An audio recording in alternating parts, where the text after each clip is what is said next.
Israeli हमले से Hamas को कितना नुकसान हुआ, हमास के कितने ठिकानों पर आईडीएफ ने एयर स्ट्राइक की, हिजबुल्लाह के ठिकानों पर इजरायली सेना ने क्यों किया हमला, वॉर फ्रंट की विस्फोटक खबरों के लिए देखिए महायुद्ध टॉप 9। इजरायली एयरफोर्स ने गाजा में एक साथ 25 जगहों पर एयर स्ट्राइक की। आईडीएफ ने हमास के कमांड पोस्ट को चुन चुन कर निशाना बनाया। इजरायली एयर स्ट्राइक में हमास के कमांड पोस्ट धुआं धुआं हो गए। पोस्ट में रखे हथियार और गोला बारूद जलकर खाक हो गया। बीती रात इजराइल की सेना ने दक्षिण लेबनान के माउंट हर्मन इलाके पर भीषण रॉकेट हमला किया। रॉकेट से हिजबुल्लाह के कमांड पोस्ट को टारगेट किया। आईडीएफ के रॉकेट हमले में हिजबुल्लाह के पोस्ट तबाह हो गए। इजरायली मीडिया के मुताबिक आईडीएफ ने गोलान हाइट से लेबनान पर 30 से अधिक रॉकेट दागे। हिजबुल्लाह ने इजरायली हमलों का पलटवार करते हुए गोलान हाइट्स पर रॉकेट दागे। हिजबुल्लाह ने हिबुशिट इलाके में हर्मन ब्रिगेड के मुख्यालय पर बमबारी की। हिजबुल्लाह के हमले के बाद आसमान में आग के गोले दिख रहे थे। इजरायली सेना ने लेबनान के अल बका इलाके में हवाई हमला किया। रिहायशी इलाके में एक चलती हुई कार पर हमला किया गया। आईडीएफ के हमले से जोरदार धमाके के बाद कार में भीषण आग लग गई। आईडीएफ का दावा है कि कार में अल जमा अल इस्लामिया ग्रुप का कमांडर था, जिसे मार गिराया गया। गाजा में हमास के ठिकानों पर इजरायली हमले जारी हैं। आईडीएफ ने गाजा के बेत लाहिया इलाके में हमास के ठिकाने पर टारगेटेड अटैक किया। इजरायली हमले के बाद हमास का ठिकाना ध्वस्त हो गया। धमाका इतना जोरदार था कि आसपास की इमारतों को भी काफी नुकसान पहुंचा है। आईडीएफ का दावा है कि हमले में हमास को काफी नुकसान पहुंचा है। इजराइल ने राफा बॉर्डर से एक बार फिर गाजा पर बड़े हमले की तैयारी की है। इजराइल ने राफा बॉर्डर पर सैकड़ों टैंक और आर्म्ड व्हीकल को तैनात किया है। मीडिया के मुताबिक इजराइल कभी भी गाजा पर विध्वंसक हमले कर सकता है। आईडीएफ ने राफा में हमास के खिलाफ ऑपरेशन क्लीन का प्लान बनाया है। इजरायली मंत्री बेन ग्विर की कार भीषण हादसे का शिकार हो गई। रामले में चौराहा पार करते वक्त एक कार ने सामने से टक्कर मार दी।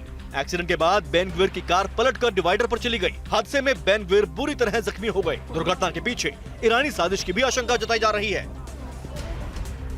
इजरायली हमलों को देखते हुए लेबनान में सीमावर्ती इलाकों में एयर रेड अलर्ट जारी किया गया है। बॉर्डर वाले इलाकों में लगातार रॉकेट सायरन बज रहे हैं। लेबनान ने शोमेरा इलाके में इजरायली रॉकेट हमलों को लेकर अलर्ट जारी किया है।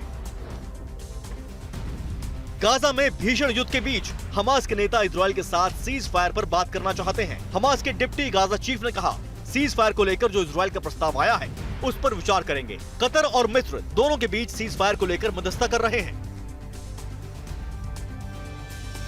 रूस ने न्यूक्लियर बॉम्बर Tu-95 की मूवमेंट तेज की है। अमेरिका ने भी मिडिल ईस्ट में F-16 को रेडी टू अलर्ट मोड पर रख दिया है। और रूस ने क्यों कहा अमेरिका का फैसला न्यूक्लियर वॉर कराएगा, मिडिल ईस्ट में किसने अमेरिकी रीपर ड्रोन मार गिराया है, परमाणु युद्ध के खतरे से जुड़ी खबरों के लिए देखिए न्यूक्लियर टेंशन टॉप 9।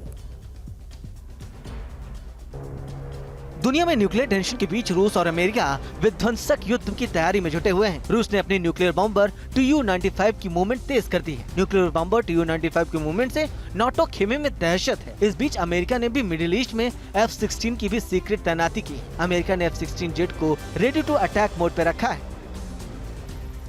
रूस की जंगी तैयारी को देखते हुए नाटो ने भी युद्ध की तैयारी शुरू कर दी। नाटो के कई सदस्य देशों की नेवी ने समंदर में विध्वंसक वॉर ड्रिल की। फ्रांस का एयरक्राफ्ट मिशन भी नाटो की वॉर एक्सरसाइज में शामिल हुआ। वॉर ड्रिल में nuclear carrier Charles de Gaulle से भी फाइटर जेट उड़ान भरेंगे। रूसी विदेश मंत्रालय के प्रवक्ता मारिया जखारोवा ने अमेरिका और पश्चिमी देशों को न्यूक्लियर हमले की धमकी दी है। कहा है कि पश्चिम की विनाशकारी नीति की वजह से न्यूक्लियर पावर देश आमने सामने आ गए हैं। अमेरिका की वजह से परमाणु शक्तियों के बीच सीधी जंग के हालात बन गए हैं।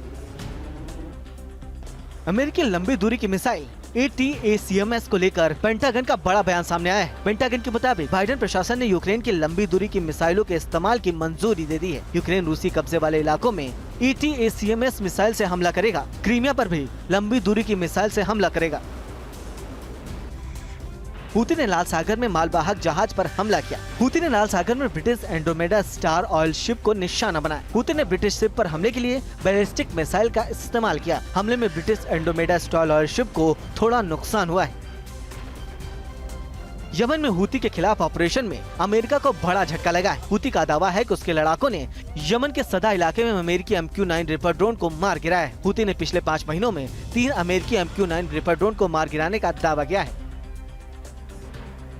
अमेरिकी विदेश मंत्री एंटनी ब्लिंकन ने चीन को धमकी दी है। ब्लिंकन ने कहा रूस को ईंधन और जरूरी चीजों की सप्लाई बंद करे। यूक्रेन के लिए रूसी खतरे को बढ़ावा दे रहा है चीन। ब्लिंकन ने कहा कि रूस को मदद नहीं रोकी, अमेरिका चीन के खिलाफ एक्शन लेगा, बड़ी कार्रवाई करेगा। मिडिल ईस्ट में भारी टेंशन के बीच एससीओ बैठक में ईरानी रक्षा मंत्री से मिले रूस के रक्षा मंत्री सर्गेई शोइगु ने कहा कि ईरान को सैन्य तकनीकी सहयोग बढ़ाने के लिए रूस तैयार है। शोइगु ने कहा नाटो के खिलाफ एससीओ को मजबूत करने की जरूरत है। एससीओ की मीटिंग के बाद चीन ने अमेरिकी विदेश मंत्री एंटनी ब्लिंकन को सीधी धमकी दी है। अमेरिका एशिया में क्वाड का इस्तेमाल कर रहा है। साथ ही शोइगु ने कहा कि अमेरिका के खिलाफ एशियाई देशों को एकजुट होना होगा। एससीओ देशों को अमेरिका की वजह से बड़ा खतरा है।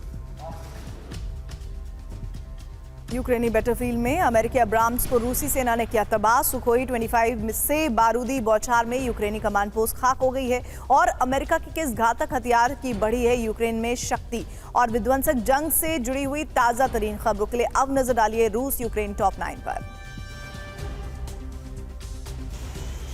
यूक्रेनी बैटलफील्ड में आगे बढ़ते हुए अब्राम्स टैंक पर रूसी सेना ने ड्रोन से हमला किया। लेकिन ड्रोन से अटैक के बाद अब्राम्स टैंक में जोरदार धमाके के बाद भीषण आग लग गई। कुछ ही सेकंड में अमेरिकी अब्राम्स टैंक जलकर खाक हो गया। हमले में कई यूक्रेनी सैनिक भी घायल हुए हैं।